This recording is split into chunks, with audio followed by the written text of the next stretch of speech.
Salam dalam damai Tuhan Yesus Kristus. Di kesempatan ini saya ingin menyampaikan bahwa putusan Majelis Gereja berkaitan dengan kondisi COVID-19 yang masih terjadi sekarang ini didasarkan pada arahan pemerintah, surat penggembalaan dari Sinode GKJ, surat penggembalaan dari Klasis, dan juga surat pengembalaan dari PGI, maka GKJ Bait Kinasih memilih untuk membuat ibadah hari Minggu di gereja menjadi ibadah keluarga di rumah. Dan ini berlangsung di minggu-minggu sampai nanti pada kondisi di mana perkembangan baik dan pemerintah mengatakan dipersilahkan untuk berkumpul beribadah di tempat ibadah bersama-sama. Dan kita akan lihat nanti sampai pada akhir Mei, karena pemerintah sudah melalui Badan Penanggulangan Bencana mengatakan bahwa masa darurat untuk kondisi pandemi COVID-19 ini sampai akhir Mei. Kita akan lihat nanti bagaimana perkembangannya.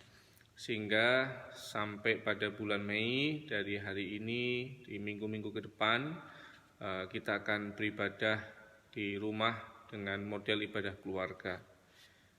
Ada pilihan yang lain dengan model ibadah streaming di gereja, tetapi itu memang tidak dipilih karena sebenarnya kita mencoba menghidupi kembali bagaimana ibadah-ibadah keluarga kita di rumah. Kalau model streaming, maka akan ada ibadah yang seperti ibadah minggu di gereja, maka jemaat akan menikmati ibadah itu di rumah masing-masing dengan melihat ibadah yang ada di gereja melalui YouTube. Dan dia hadir di ibadah di gereja dengan model yang berbeda. Itu tidak dipilih karena mendorong untuk keluarga-keluarga membangun persekutuan, membangun ibadah di rumah. Jadi memang itu pilihan berkaitan dengan model ibadah kita hari Minggu. Sekali lagi, pilihan ibadahnya adalah mengembangkan, mendorong setiap keluarga membangun persekutuan, membuat ibadah di rumah masing-masing dengan liturgi yang disiapkan, yang di-share di grup WA warga gereja, dan juga renungan yang disampaikan oleh pendeta. Dan itu diharapkan terus ditumbuhkan semangat untuk membangun persekutuan keluarga. Nah, kalau seandainya ada jemaat yang cuma satu orang di rumah, mungkin karena keluarga jauh atau memang sendirian, bisa saja membangun persekutuan dengan keluarga yang lain yang berdekatan, tetapi jelas harus memperhatikan berkaitan dengan kesehatan masing-masing. Hal lain yang tentu menjadi kesadaran kita akan kerinduan kita bersama-sama, karena minggu depan adalah minggu perayaan besar iman Kristen, mulai dari Minggu Palmarum, kemudian ibadah Kamis Putih dengan perjamuan kudus bersama dengan keluarga biasanya, kemudian ibadah Jumat Agung, ibadah Sabtu Sunyi, dan ibadah Minggu Paskah. Rasa-rasanya kita harus menghayati dengan cara yang berbeda dari tahun-tahun yang lalu. Kalau tahun lalu kita berkumpul dengan sukacita yang luar biasa, merayakan pesta iman itu, penghayatan iman itu bersama-sama, dan tahun ini kita akan menghidupinya, menghayatinya dengan cara yang berbeda. Semoga ini menjadi kenangan yang penting untuk menjadi refleksi iman kita. Nah, saya mengusulkan baik ibadah minggu keluarga maupun juga ibadah masa raya di rumah masing-masing, di keluarga masing-masing. Saya mohon kalau berkenan ada dokumentasi kegiatan yang ada di rumah, supaya nanti itu menjadi bagian yang bisa kita hayati dan kita ceritakan kepada anak-anak kita. Bagaimana kita menghayati iman kita menyembah Tuhan dalam roh dan kebenaran. Bukan soal tempat, bukan soal dengan siapa di gereja, dengan siapa kita beribadah, tetapi dimanapun Yesus dan Tuhan hadir bersama dengan kita. Mohon kalau ada dokumentasi bisa dipublikasikan, dan kalau berkenan mempublikasikan lewat mungkin IG Bapak Ibu Saudara atau di media sosial yang lain, bisa tag IG gkjbatinase.or.id, sehingga nanti akan menjadi dokumen yang sangat menolong kita menjalani iman kita. Nah, berkaitan dengan masa-masa raya yang tadi saya sudah sebutkan, pasti gereja akan menyiapkan liturgi khusus yang bisa dipakai, dan nanti akan coba disederhanakan lagi supaya semakin mempermudah keluarga untuk membangun persekutuan. Nah, saya akan bicara khusus untuk ibadah Kamis Putih. Biasanya akan ada perjamuan kudus di gereja bersama dengan seluruh keluarga, anak-anak semuanya.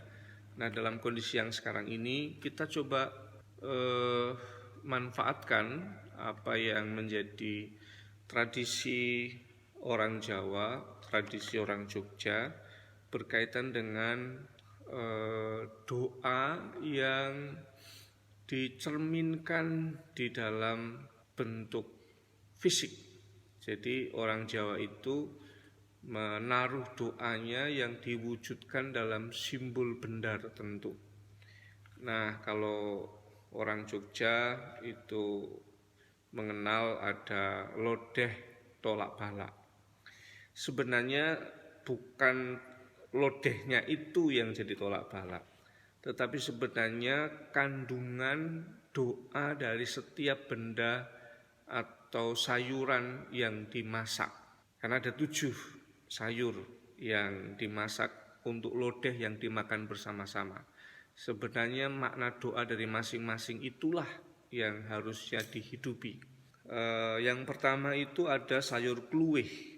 Kluwih itu arti doanya adalah sarwa linuwih, linuwih ing berkat, linuwih ing kamirahaning Gusti. Merasakan dan mendoakan supaya kasih Allah lebih kita rasakan dalam setiap situasi, dan mohon kasih Allah yang lebih itu yang akan menyelesaikan setiap situasi yang sulit. Yang kedua, sayurnya itu adalah kacang.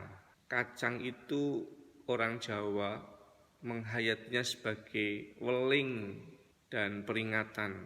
Kacang itu cancangen uripmu, supaya kita tahu apa yang tidak boleh kita kerjakan dan apa yang boleh kita kerjakan.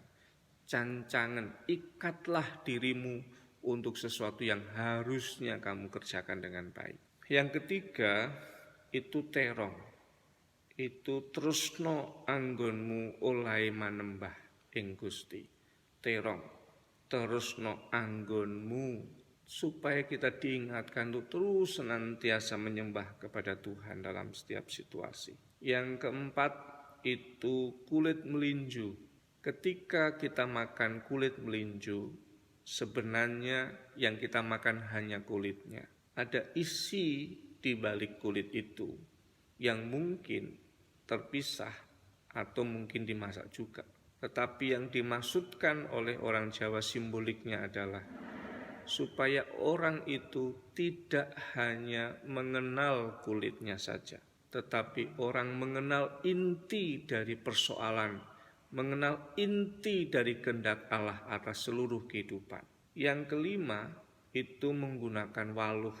Waluh itu dimengerti sebagai uwalno, ilangno, ngeluh, ngresulomu. Jadi waluh itu mengingatkan untuk mandeko, untuk mengeluh. Berhentilah mengeluh. atas keadaan. Lakukan sesuatu yang bisa kita kerjakan. Yang keenam itu godongso, artinya nyawiji ing pandonga, menjadi satu di dalam doa bersama dengan yang lain. Dan yang ketujuh itu adalah tempe, temenono olai dedepe nyuwun pitulungane Gusti. Tempe itu artinya bersungguh-sungguhlah, temeno, tempe, temeno olai dedepe. Bersungguh-sungguhlah di dalam bersimpuh mohon pertolongan Tuhan untuk menyelesaikan setiap tantangan hidup ini. Jadi sekedar usul saja untuk keluarga-keluarga yang mungkin di rumah bisa memasak sayur lodeh. Tidak perlu 7-7-nya sayur itu. 3 saja cukup.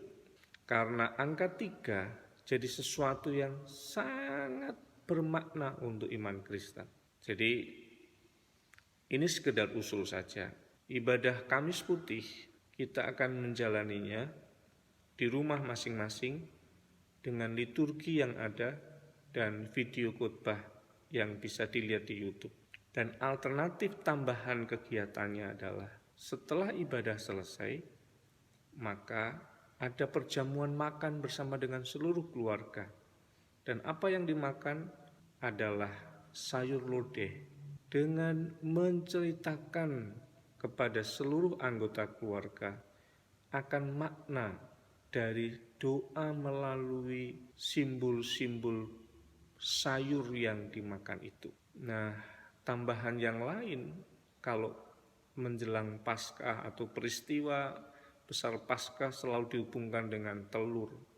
Bisa saja kita menambahkan telur di sana, entah direbus, entah digoreng, tetapi maknanya adalah bahwa senantiasa ada pengharapan penghidupan di benda yang sepertinya mati. Karena telur itu tidak bisa disebut dengan benda mati, karena dia punya daya hidup di dalamnya. Tetapi terlihat sepertinya mati. Maka kekuatan kita adalah penghayatan Paskah. Senantiasa ada pengharapan kehidupan dan pembebasan yang dikerjakan Tuhan dalam hidup kita. Sekali lagi, ini hanya usulan alternatif kegiatan. Tidak kemudian menyulitkan keluarga kalau tidak bisa melakukan. Tetapi seandainya bisa mengerjakannya, kemudian di dalam makan bersama-sama dalam doa di tengah-tengah keluarga, kita dihidupkan tentang makna itu. Jemaat yang dikasihi oleh Tuhan Yesus Kristus, ini yang akan kita lakukan. Dan sekali lagi usulan saja, jika mungkin ibadah Kamis Putih kita mau kerjakan bersama-sama di rumah masing-masing dengan kesepakatan waktu yang sama, supaya kita terhubung di waktu yang sama. Saya mengusulkan jam 7 malam ibadah Kamis Putih kita kerjakan di rumah kita masing-masing. Kiranya Tuhan menolong dan memberkati kita di dalam kita menghidupi dan menghayati panggilan sebagai anak-anak Allah, merayakan perjamuan malam bersama dengan Tuhan Yesus, menghayati di dalam doa yang diwujudkan dalam simbol-simbol yang dinikmati bersama-sama. Tuhan memberkati.